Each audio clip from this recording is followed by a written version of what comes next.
Hi guys, പവിത്രം promo റിവ്യൂവിലേക്ക് എല്ലാവർക്കും സ്വാഗതം. അങ്ങനെ വിക്രമിനെ പോലീസ് അറസ്റ്റ് ചെയ്ത് കോടതിയിൽ ഹാജരാക്കുന്നു.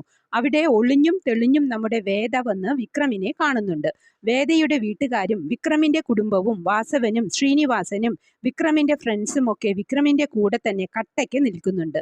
അതാണ് ഒരാശ്വാസം. ദർശൻ വക്കീൽ വിക്രത്തിന് എതിരാവുന്നുണ്ട്. അതിലാണ് നമ്മുടെ ശ്രീകാന്തിന്റെ കഴിവ്. അച്ഛനെ കൊന്നവന് പരമാവധി ശിക്ഷ തന്നെ വാങ്ങിക്കൊടുക്കുമെന്ന വാശിയിലാണ് ദർശൻ വക്കീൽ. അങ്ങനെ വിക്രമിന് 5 വർഷത്തെ ശിക്ഷ കിട്ടുന്നു. ഇന്നത്തോടെ സീസൺ 1 അവസാനിക്കുന്നു. പ്രേക്ഷകരെ മുഴുവൻ നിരാശയിലാക്കിയാണ് സീസൺ 1 അവസാനിക്കുന്നത്. ഇനി പവിത്രം സീസൺ 2 പ്രേക്ഷകരുടെ പ്രതീക്ഷ. മെയ് 18 അത് സംപ്രേഷണം ചെയ്യുന്നത്.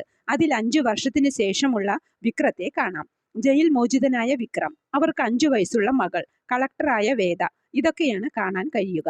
ഏതായാലും സീസൺ 1 നിരാശ സീസൺ 2 കാണുമ്പോൾ തീരുമെന്ന് പ്രതീക്ഷിക്കാം.